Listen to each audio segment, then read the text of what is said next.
Welcome back, guys. Thanks for joining me for another beer review. Hope you're all good and enjoying your weekend at the moment. No doubt I'm going to ruin your weekend if you watch this beer review. Well, you won't actually. It won't ruin your weekend because this is going to be a few days before this goes up. So I ain't going to ruin your weekend, am I? Anyway, let's stop talking. Let's crack on with it. It's the second beer now that I got off the daughter for Christmas. She bought me this Bullseye box set. So there's like a little magnetic dartboard and a quiz thing in there, and there was two beers in there. I've done the first one, and this is the second one, and this is the Bully Beer Bullseye Lager, Premium Craft Lager. It's not saying Premium Craft Lager, but when it says that to me, it's going to be very much have an IPA feel to it. So that's coming in at 4% in a 330ml can. There we go. Nice artwork. Let's face it. When you're my age, Bullseye it was legendary, wasn't it? I haven't actually watched the series. A lot of people have said it's really rubbish though. So it was probably rubbish back in the day, wasn't it? It was, but I don't know. Maybe just a little bit nostalgic, I guess. So this beer is brewed and canned on behalf of Bully Beer. At Freedom Brewery, Staffordshire. Like the other one, so Freedom Brewery, they're in the supermarkets and they're doing lots of average beer. The other beer that I done, how bad was it? It wasn't the greatest, but nor was it the worst, if I'm honest. It was just very run-of-the-mill. I'm expecting this to be run-of-the-mill. It's probably got some of them sort of IPA hops in it to give it that craft lager feel, if you like. So I'm going to stop talking. It's just come out the fridge. It's nice and chilled. There we go. That's what it is. I don't have a Freedom glass, so it's going in my typical generic lager glass. They're great glasses, to be honest. So let's get it open, get it into there, and see what we get. See how much difference I can sort of notice between this one and the last one.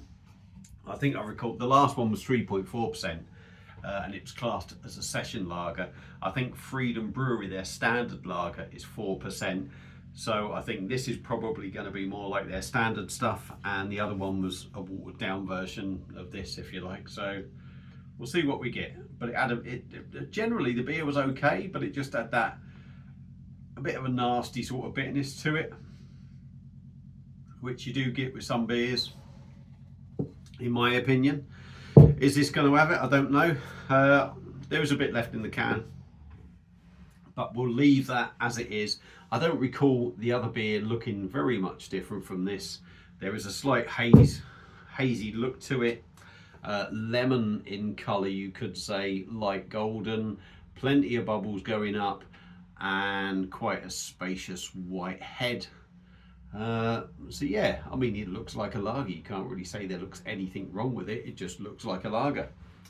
Now, I'm not going to read anything out, so if you want to pause that and zoom in, somehow have a bit of a nosy, feel free.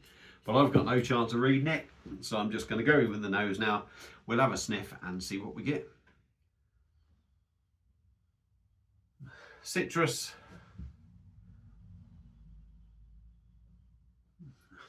I mean, to be fair, it don't smell too bad, if I'm honest.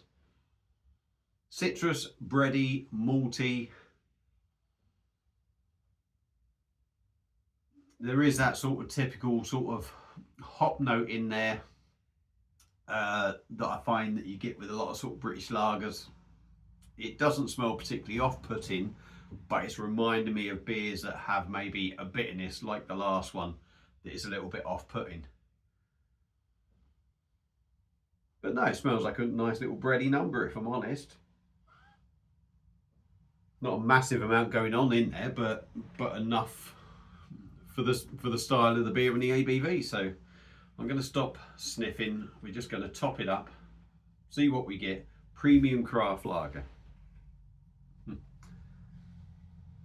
Is there maybe a touch of a sort of hops that you might get in an IPA that you maybe pick up? Maybe. Definitely a bready note, citrus. That's it. Let's stop talking. Right. Bully Beer Bullseye Lager, Premium Craft Lager, 4%. brewed and canned at Freedom Brewery out of Staffordshire. Let's dive in, give her a taste. Cheers, everyone.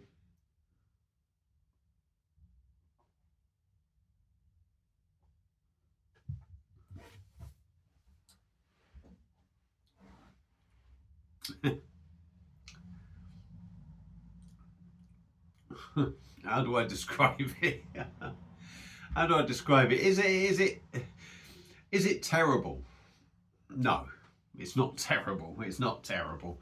There is that little element of craft lager in there, so I'm going to say there must be a hop in here that is something that you would typically maybe see in an IPA or something. There is just that edge to it. It's 4%.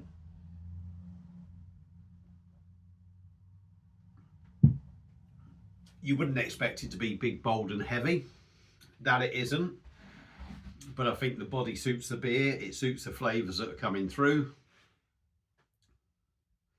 It's definitely not this time of year kind of drink. It's definitely a sort of summer drink.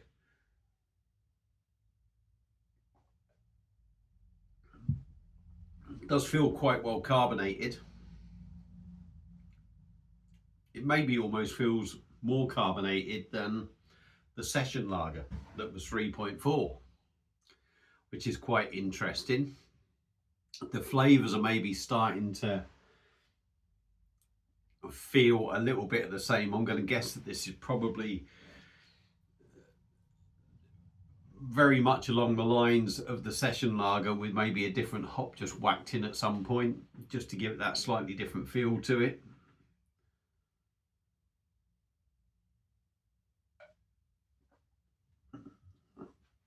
Not the smoothest of mouthfeels, not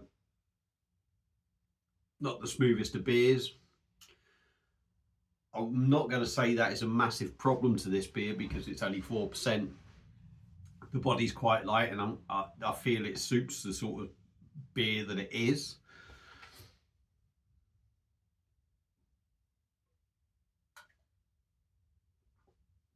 On the taste, that sort of nasty hoppy bitterness for me is sort of coming through on this now. The more you drink it, the breadiness has sort of gone. It feels very sort of typical generic sort of British English brewed sort of lager. You are getting that sort of little bit of a harshness in the bitterness from the hops for me. There's a bit of a fruity note that maybe you're getting from that sort of IPA hop in there. Whether, I don't know if there is one, but I'm kind of feeling like there's a hop in here that is constantly used in IPAs, and it's giving it a bit.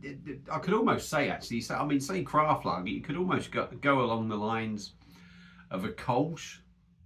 It's got that sort of fruity floral sort of note to it, maybe. So it might not necessarily be an IPA hop, thinking about it. It's quite carbonated coming up, but the more I drink of it, the sort of less I like it, if I'm honest. It's starting to just taste very sort of, not unpleasant, but not great. You know what I mean? It's got that little bit of a, I don't want to say nasty twang, but something in there that I don't particularly like with sort of British lagers, and that sort of coming through. And I think it tends to be very much a sort of flavour that you get with most sort of generic lagers. Yeah, it's I mean, is it the worst lager I've ever had? Probably not. No, probably isn't. It's kind of clean, crisp, refreshing. It goes down 4%. Yeah, drinks easy enough. There's not too much flavour. It's not void of flavour, but there's not too much weight of flavour in there or body to the beer. It's very sort of typical English brewed sort of lager, and it's very hard for me to enjoy most British brewed lagers, because I don't know, they just don't do it for me. So yeah, there you go. There's my thoughts. It's kind of died a death, this review, hasn't it? Bully Beer Bullseye Lager, premium craft lager, 4%, brewed by Freedom Brewery and canned at Freedom Brewery. Yeah, not for me. It's just another standard British brewed lager that has that little bit of nastiness about it, and yeah, uninspiring, to be honest. It sort of started well with a nice bready note, but yeah, in the taste wise it let it down. So would I recommend anyone going out buying it? Well, the chances are you're not going to be able to go out and buy this individually, but if you can, personally, I wouldn't recommend it. If you drink all the standard shit like Carlin and Foster's and stuff, you may well like this, but for me, it's not a great lager. It's what you expect it to be. So there's my thoughts on this. If you've had it before, let me know your thoughts. Thanks for watching. I need to get some good beers because some of these reviews are getting depressing. See you on another one. Cheers.